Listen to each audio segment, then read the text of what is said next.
problem with the way that we conducted that darts? Well, there were several problems with the way that you're telling the audience once again that, I embarrassed you and, your behaviour was, out of order. And what are you talking about? Well, it was because, we were there as part of the, the help to give some of the darts players a bit of a warm-up session, right, for the Ladbrokes.com World Darts Championship, which is coming up next week at Alexandra Palace, right? Yes. I was with Simon, the Wizard Whitlock. Right. You bizarrely ended up with yet another Russian accomplice. Yes. The lovely Anastasia. Oh, yes. Right, now, Dave Clark, who was comparing the event. Yes. Now, Dave Clark's the Sky... quite a well-known sort of darts character, commentator, right? Yeah, very nice. He was in the midst of plotting and explaining what was going on. Yes. You, of course, in a massive attempt to try and garner as much publicity and as much kind of focus on yourself as ever. Why would I do that? I don't know why you would do that. I don't want to focus. Decided out of the blue, while he was in the midst of this presentation, to do this. Anastasia, please, come out onto the floor, because I want to pay tribute to you. Come and stand there, my darling. Stand there, my darling. Please. Here we go, okay? From Russia with love, she's won my heart. From heaven above, they send me darts. From Russia with love, you'll always be mine. And that's because I scored 69. Thank you. Now, right, I'm sorry. What's wrong with that? That was very embarrassing. Nothing at all to do with the darts. My final score 69? No, well, that was one of your scores. The winning score 69. No, it wasn't the winning score. It was the winning score. The winning score was her 140. I think you'll find. Followed by my 69. No, she went last. Without her 140, you would not have actually won the game. Well, without my 69, wouldn't have won it either. Well, my point is this: that once again, you completely derailed the process, which was meant to be a reasonably kind of, proper athletic game of chance. Oh yeah, darts is really athletic, isn't it? Yeah. Well, you were telling me that you got so hot you were sweating under the armpits. I can see that. I was. If they go to talksport.co.uk TV archives, I'm afraid. The bottom line is that, you've got to stop trying to bring all this attention onto yourself. Why can't you just go somewhere, have a game, and either win or lose? Well, sorry, I'm boring you. No. You started yawning for No, I haven't started yawning at all. No, I'm just checking it was just another embarrassing attempt for you to try and get well, I can't even say that really, can I? Yeah. Your chances with a woman in some way accelerated. And she wasn't having any of it, by the way. Who?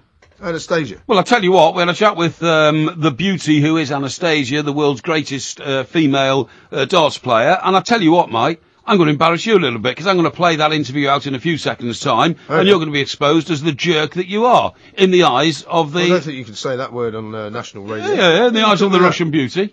The eyes of the Russian beauty. We got here, see, look at you. You're pouring through these messages to try and find something negative about what about the performance that I just put in here on TalkSport. I'm about to read out something which is negative about me, actually. Yes. Luke has emailed into talksport.co.uk. Says, well done, Porky. An impressive display of arrows from Dead-Eye Dick. I couldn't help noticing that MG was swinging from his beer when he wasn't throwing his darts, showing what an incompetent lager lout he is.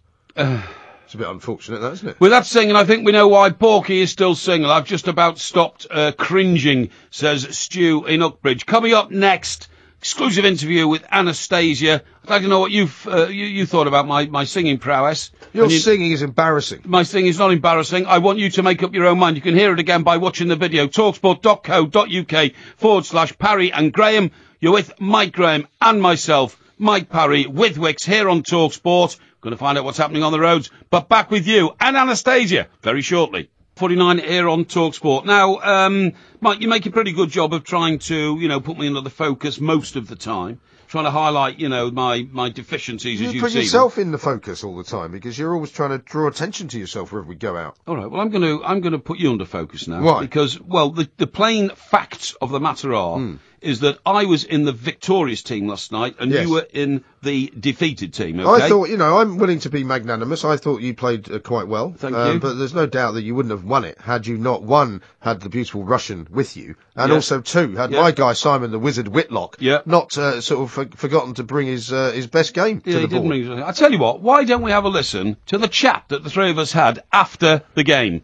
It's the victor here. Yes, it's old Porky. We won, and I won with Anastasia, the most beautiful sportswoman in the world, one of the world's most gifted darts players. Anastasia, what was it like?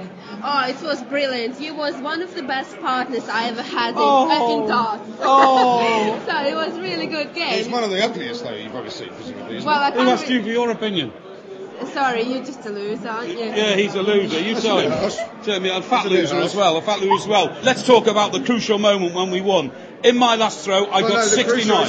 The crucial moment was her 140. Excuse me. Can I? do with you? Would you mind if I finish? The crucial moment was my 69. Okay, that inspired you. You thought, oh, this boy is really trying. Yeah. Now I must not let him down. I must go and do it. You went in 140 in the final throw, and we took the title. Babe, you are wonderful. I love you. From Russia with love. Ah. There we go, you see. It's embarrassing. Well, no, what's embarrassing? It's supposed to be a conversation about a game of darts. Yeah. Instead of which you're kind of blowing kisses at her, you put your arm round her. Well, you would if you'd have been standing next to her like that. Well, I was standing next to her. She's not the most beautiful woman in sport. There's no chemistry between you and her. The chemistry between me and Anastasia. Well, there's chemistry between you and any woman because you're always like trying to get some kind of advantage with any woman who's in any way got a pulse. I don't think so. I, on the other hand, do not see every single woman as an opportunity. I don't think so. Mike, that's what you were doing. Mike, the most definitive By the way, statement. you seem to have edited that quite heavily. No, I haven't edited it. Yeah. I didn't have to do with the editing. No. I had nothing to do with it. Oh, really? The editing boys did that. You had nothing to do with it. But can I just say to you that the one crippling statement for you in that whole piece, and in fact probably one of those crippling statements that our listeners have ever heard about you was the one we're going to play again, and she called you the all-time loser. You're the perfect loser. Aren't you? Yeah, he's a loser. You tell him. Yeah, well, that's great. Very nicely edited. Thank you very much indeed. Yeah. And it just shows you, really, how close you are to these kind of Russian oligarch types, because suddenly here you are having spent the last weekend taking the Russian ruble down at Stamford Bridge, despite all of your protestations that the Russians are a dangerous people, that their state is run like a mafia state, that you are never going to go out there for the World Cup in 2018. Yes. And then suddenly here you are again, paying homage to the Russians. Not paying homage making at all. out that this woman is the greatest woman since sliced bread. Anastasia looks, less like a Russian oligarch than the Moose does. I mean, it's just ridiculous to call her a but you know Russian what Russian oligarch. women are like. You know more about Russian women than I do. I don't know about Russian women. You spend a great deal of time there. No, I don't Well, know. apparently not what you told me. No. Well, listen to this from Mal in Andover. Porky, last Saturday you dined at the table of the Russian-owned Chelsea top brass, and last night you were delighting in the company of a Russian darts player. It won't be long before MI5 come a knocking and ask serious questions about national security. I'm very happy to help MI5 at all times. Harry says this. Reports are emerging that Anastasia has fled the country in fear that she will be resigned to more singing by the dreadful Porky. Also, ask him a few questions about Battenberg cake. You'll get 5 out of 5. Oh, yeah, really? I've just watched the darts video, says John, and it's clear as day that Porky is full of it after all his talk yesterday. How cringeworthy was his singing? Sad sack. He's a real-life David Brent.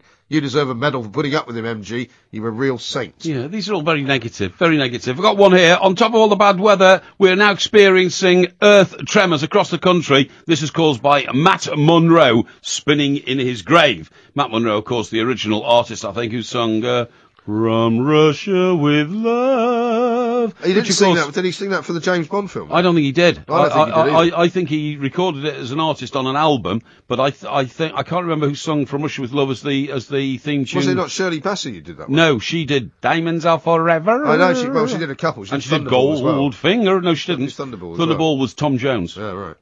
If Porky's 5'9", then the gorgeous Anastasia must be 6'5". So is Porky lying about his height, says Simon. Yeah, there's an inquiry here from Graham who says, was the mighty midget, I think Graham, was the mighty midget, I think he means me, standing on a box also, some of his low scores clearly matched his IQ. That's not very nice, is it? Brian has tweeted, have you seen the shocked look on that poor girl's face as Porky serenades her? She hasn't a clue what he's doing. That's very true. She looked very concerned at one point. She was in awe. No, she had no idea what you were doing. She was in awe, believe me. Gordon says this, with Porky's Russian ancestry confirmed, if I were MG I would be concerned. Watch out for the black umbrella with a poison tip being lunged towards you. I think you did something to Simon the Wizard Whitlock.